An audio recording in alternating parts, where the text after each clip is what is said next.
Thanks for having me. I always start by saying I was born in Pascagoula, Mississippi. I'm a small town girl from the deep south of America, and I'm the youngest of 4 kids.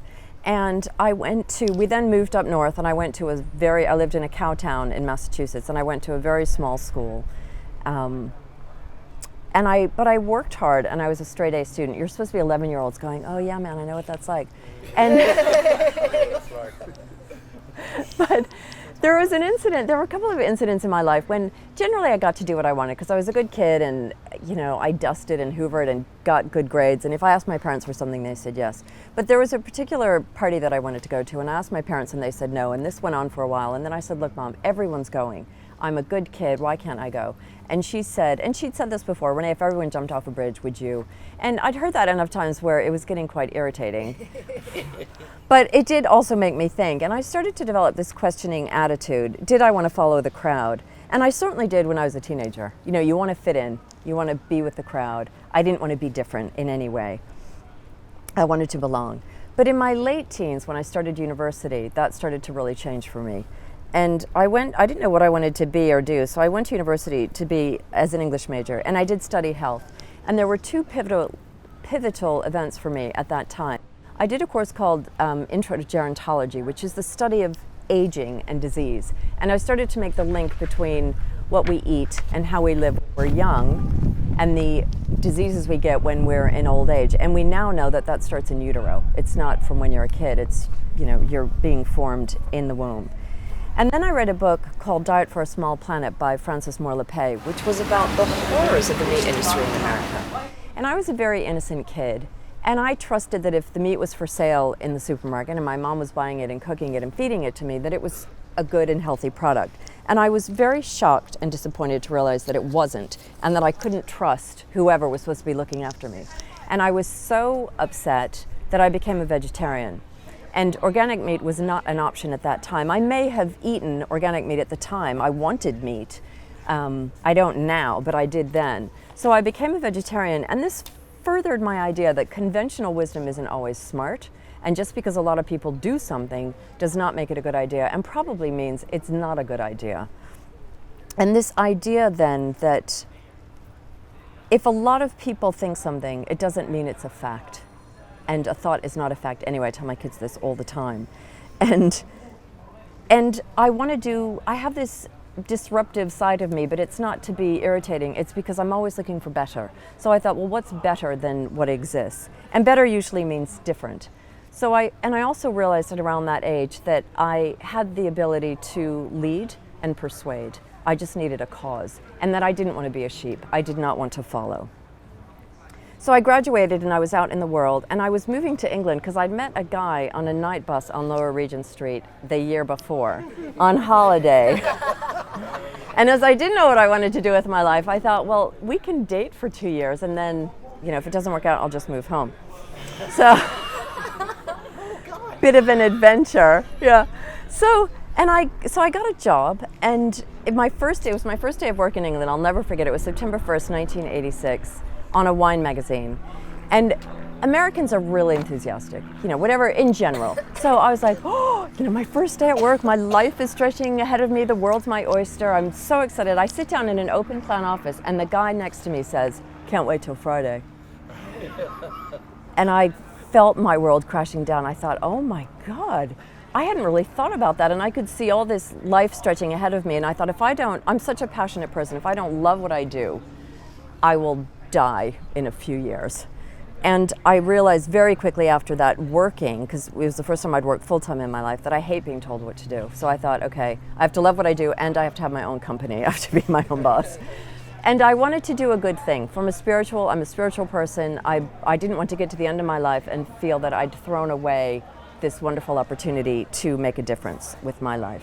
So I decided to try and create meaningful work that I could do for the rest of my life. Because this is it. You have one precious life. This is not a dress rehearsal. I have a slide presentation and it says, this is not a dress rehearsal. Follow your dream. I didn't figure out what I wanted to do until I was 28 years old. I'm a late bloomer. Health and well-being get me very excited, and that's really where I started with that degree. And I wanted to offer an alternative to the supermarkets here, to Sainsbury's and Waitrose, and because I wanted to create a beautiful and a cool place to shop with a mission of promoting health in the community. But I'm a small town girl, as I said. I don't have the highest IQ. I don't come from privilege. I didn't get the best education. So I thought, how am I going to do this? But I was also naive enough and trusting enough of my father when my father said, there's no reason you can't do what anyone else can do. And I believed him because I had no reason not to. Because of two things. One, the only limiting factor in your life is your thoughts. I've heard that we have 5 negative thoughts for every 1 positive thought a day, and we have about 80,000 thoughts a day.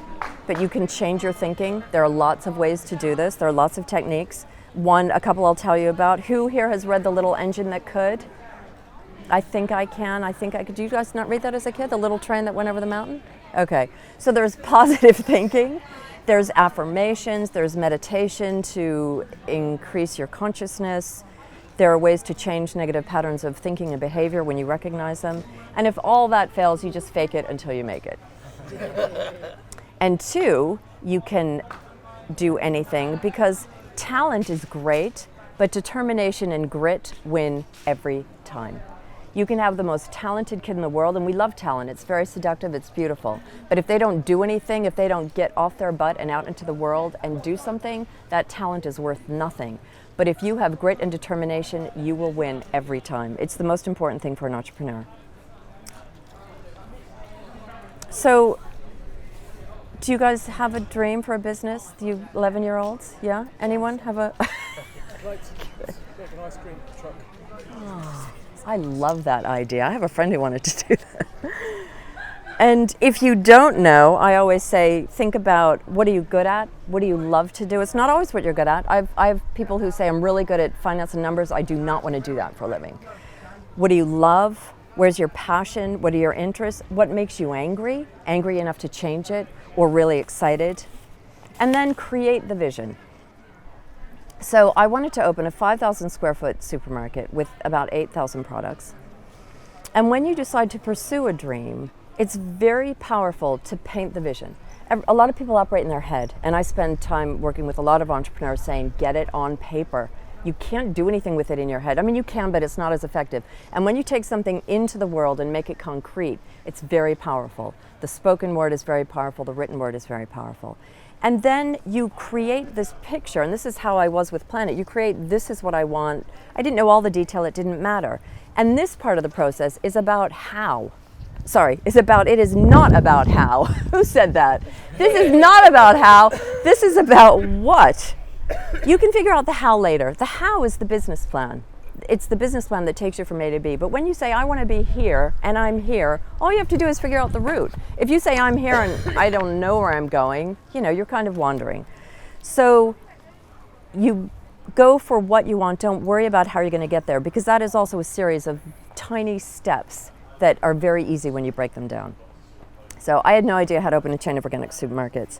But once I created the vision, I said, I'm here and I'm going to get there. And it was a roadmap for me. And then you commit. And I'm going to read this quote because it's not up on my slide, that says, the moment one definitely commits oneself, then providence moves too.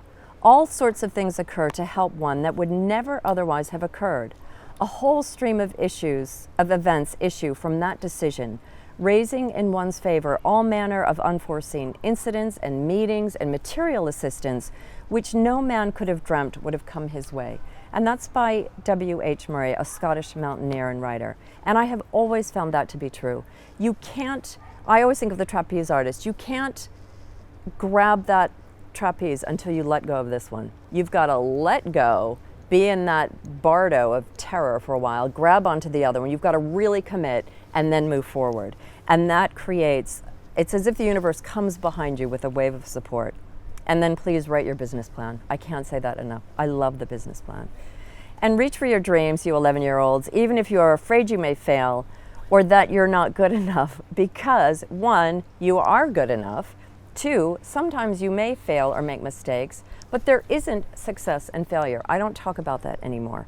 I say it's all learning. So you do something and it works, and that's success, and you do more of that. You do something and it doesn't work, you do something different, and it's learning, okay? It's all learning. And 3, reach for your dreams because you have time. Some people say to me, I've got to do this so quickly, and I've got to raise money, and I've got to do it fast. And I say, how old are you? How long do you want to do this for? 30 years, 40 years? You have time. Take the time. And yes, there will be competition, but getting there first doesn't mean you're going to be the best. Dealing with competition is a different strategy. And you must lean into an idea or challenge and commit to it and move forward, even if you're scared, even if you're not sure it's going to work. Because by making that commitment and leaning in, you'll either find success or slightly change direction. But I promise you, you will find something. You won't find anything if you sit on your butt. Anything is better than not choosing or doing nothing. Okay, work hard, do good. I led with values. I care about people's health. I don't believe the supermarkets do. They wouldn't sell all that crap if they did. One of my goals was to change food retailing in the UK. Yeah, they love me, the supermarkets love me. I set the highest food standard in the country, and it was really hard work. But anything worth having is hard work, whether it's a great education, a business, marriage, for goodness sake, children. And that doesn't mean it's not fun. But there are ups and downs, and you've got to be committed, and you've got to love it. And to stick with something, and I heard her say this earlier, you have to love it, or when you get through the tough times, you'll bail. So it has to be a passion. So I worked really, really, really hard and opened the first organic supermarket in the UK. Some people say, oh, you were one of the first. No, man, I was the first in 1995. And then there's a picture of Planet Organic, and I say, who's been in a Planet Organic? I hope to see all the hands go up. Okay, yay! Keeping the balance. Who feels they're working hard? Yeah, everyone is working hard. I'm not worried about whether you're working hard enough at all. I'm worried about you taking care of yourself, because what I've learned as an entrepreneur is you have to take care of yourself. And for some people, this is very counterintuitive, especially for women, because we are the caretakers. It's hard for everyone. But you have to put yourself first, because you can't do anything. If you want to be brilliant, you have to feel brilliant. You have to fill yourself up in order to do anything. Be with a partner, help your mom, raise kids, have a business. You've got to be well and balanced. I went through a really awful time at Planet 2 years after we opened. My business partner tried to get rid of me. Long story, court case, $560,000 legal bill. I would have been bankrupted. He lost, I won. But through that time, I learned to take care of myself. I went to ground. I ate well, even better than I was, rested, meditated, exercised, all the things that I needed to do to keep the balance. And for me, that's about respect. I respected myself. I listened to myself. I took a break when my body said I'm tired. I didn't stay up. And how many of you stay up on screen when you're tired or have that extra glass of wine? Yeah, not smart. So go to bed. Go to bed, I say. Do the things you love. Play. Make sure you're doing those things. And trust your body to take a break when you need a break. And then I'm going to talk really briefly, and then I have 2 minutes, about what I call, and this is one of the most important things I think, and I've developed this idea over 55 years. And this is what I call the sacred triangle of good relationships. And it is respect and trust, and they are two sides of a coin, underpinned by good communication. Now that relationship starts with your relationship with yourself. You respect yourself, you treat yourself well, you take rest, you eat well, you trust your body to be there for you, but you trust your body when it says, I'm tired, go to bed, and you're in good communication with yourself. So when your body says, I'm tired, you listen to that. I'm thirsty, I'm hungry, I need to stop, I need to play, this is too much, I don't like this person, walk away. You trust yourself, you respect yourself, you listen to that. And then that is about every important relationship in your life. You treat those relationships, you have trust with the people in your life, in work, personally, respect, and you go into good communication. And good communication means telling the truth quickly and putting things on the table that are uncomfortable. And I started Planet with this in mind because I wanted to do good business and do things differently. Another thing I learned is about comparison. Okay, so social media and the comparison. My next quote is, "Comparison is the sure road to hell," by Julia Davis. That's my best friend. And I say comparison is a no-win game because there will always be people who have more than you and less than you, who are better than you or worse than you at whatever, at everything. You are running your own race, or as I prefer to say, walking your own journey. So what makes me happy when I think about that in comparison is to be who I am. And I suggest that you do that. Be who you are and do that really well, and you won't go into that awful feeling of comparison. So going forward, Planet is 24 years old this fall. We have 7 stores. We're going to open another 10 over the next 5 years.